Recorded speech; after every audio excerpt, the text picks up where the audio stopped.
Hello friends, we're going to learn something regarding demand of money. Now, it is easy but somewhat weird topic because till the time we have understood money as a medium of exchange, it is itself a price of some commodity. Now we need to think money as a commodity, and then only we can decide demand for money. Is it alright? So money in India is rupees. And this is an important concept, how much cash, how much money is required by the people when RBI is deciding its monetary policy. So we will be learning something about demand for money and try to understand. Let me take a small country X.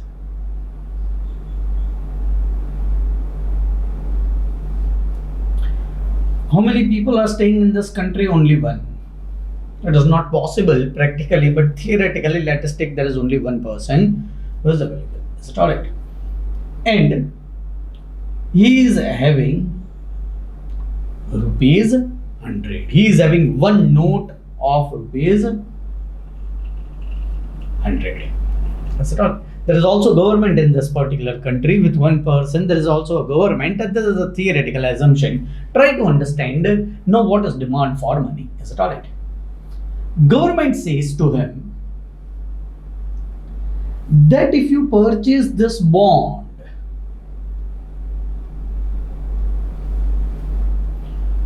of rupees 100 today, this is government bond or T-bills, treasury bills in India,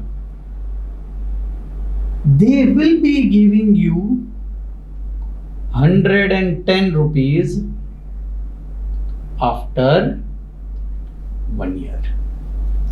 This gives 10% interest.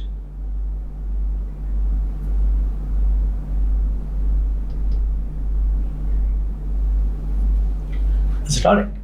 Now, if this person decides okay, it is a good deal, he is getting 10% rate of interest. If he keeps this 100 rupees in his pocket, he will not be having any interest, and so this 10 rupees interest is alright. Is it alright? If he takes this bond, if he deposits money in this bond for earning this 10% interest, the demand for the money, cash, rupees 100 in this country will be zero. There's no demand for cash. Is it? Because he does not require cash in his pocket. That is nothing but demand for cash or demand for money. Is it alright? But if this person decides, okay, number one, I need to purchase some goods and services, so I will require this 100 rupees cash in my pocket. He does not purchase this bond. He might think that the rate of interest in future after 1 day, 2 day might increase. He might keep cash in his pocket. Or to take some risk for speculation, he may keep this 100 rupees in his pocket. So, if he decides that not to invest in this bond, he is not going to invest in this bond, demand for money will be rupees 100 in this particular country. Is it alright? So, what is the demand for money? How much cash I want to keep in my pocket? And right now we are talking about pure currency. Understand? We are talking only about cash, and demand for money will be rupees 100. If this person decides that he will not be purchasing this bond, if this person decides he will be purchasing this bond, demand for money will be zero. Is it alright? This is a demand for money, and let us draw a chart or a line for demand for money. Is it alright? This is quantity of money demanded. This is price of money. Now, can you think about what is the price of money? What is the price of a house if you are not owning it, rent? What is the price of capital dividend or coupon. What is the price for money is practically interest. So on y-axis I have plotted interest, on x-axis I have plotted money. Is it alright? Now try to understand this. If this interest instead of 10% per annum was say very low, 1% per annum, interest is 1% per annum. Is it alright? If this was 1% per annum, what this person will think? He will think that I am getting 1 rupees per annum as interest on my 100 rupees. I will not deposit in this bond and I will keep this 100 rupees as cash. Yes, I might want to purchase something, say ice cream. I might want to keep it as a speculation, keep it as a precautionary money, and ultimately I will demand more. The quantity demanded of money will be more. Is it alright? Say at higher rate of interest, exorbitant interest, say it is 100% per annum. Is it alright? Now what I'll think? I'll eat ice cream later.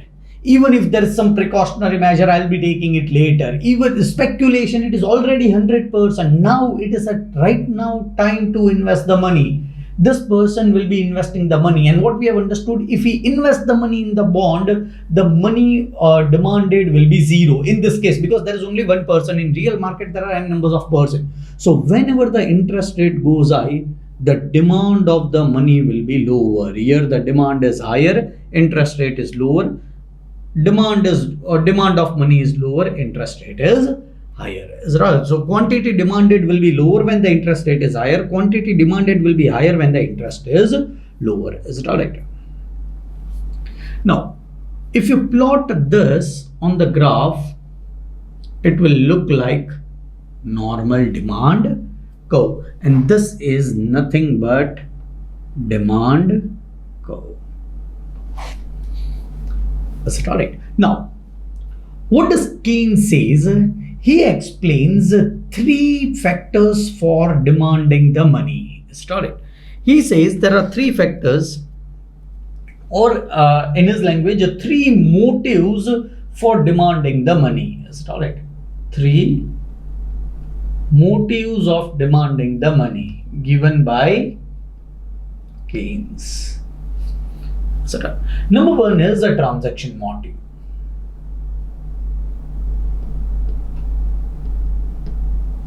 People demand cash because they want to use that money. Is it alright? Let us again come over here. Is it alright? If the rate of interest is lower, people will think that let me not invest the money, it is just giving me 1 rupee per annum. Let me eat ice cream of this 100 rupees. Is it alright? There is a transaction motive. I will not invest it, I'll keep it in my pocket. Transaction motive, again this graph will be useful. Is it right? Number 2, precautionary motive.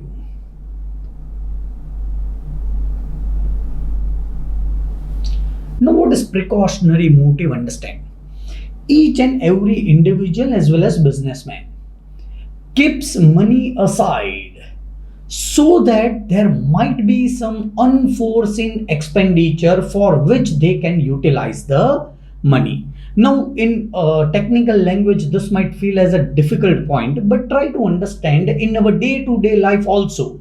You might have seen your parents, you might have seen the businessman, they keep some cash at home. Even in the world of Paytm, they keep some cash at their home as a precautionary money. Is it alright? Whenever there is some unforeseen expenditure, you can utilize that particular money, and so it is a precautionary money. Is it right? Now, I am keeping say 50,000 rupees at my home for precaution. Is it right? If the interest rate is exorbitant higher, I will keep only 5,000 rupees as a precautionary money, because I know that this money can earn exorbitant rate of interest. Again, interest is higher, quantity demanded will be lower. interest is lower, quantity demanded will be higher. Start. Third motive which Keynes explained is a speculative motive. Now, what is speculative motive? Try to concentrate. Again, this graph will be valid. Why? Because if the interest rate is lower, say it is 1%,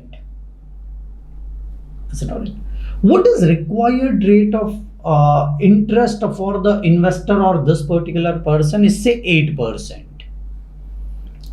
Correct. This is also having one specific word which is critical rate, expected rate or critical rate. Is it alright? What people will do? Will they invest in this bond? No. The demand of money will rise at a lower rate of interest. Demand of money, quantity demanded of the money will be rising because actual interest rate is lower than critical interest rate. Money demanded will be higher. If the actual interest rate, say it is 40%, is greater than critical interest rate, which is 8%, money demanded will be lower because people will be investing the money. Once the money is invested, there is no demand for cash, and ultimately money demanded will be decreasing. Again, interest rate increases, money demanded decreases. The critical rate is nothing but expected rate of return of that particular person or economy as a whole. That is nothing but critical rate. If actual rate is less, then people will be holding the cash in a speculation that the interest rate in future will increase. And if the actual interest rate is greater than critical rate, they are comfortable in investing the money, the demand of money will decrease. This is what Keynes says about demand of money. He says the people demand money for three motives: transaction, to transact the business; precautionary, for unforeseen expenditure; and speculative, to earn higher profit in the future. This is nothing but Keynes' theory for demand of money with three motives. Thank you, friends.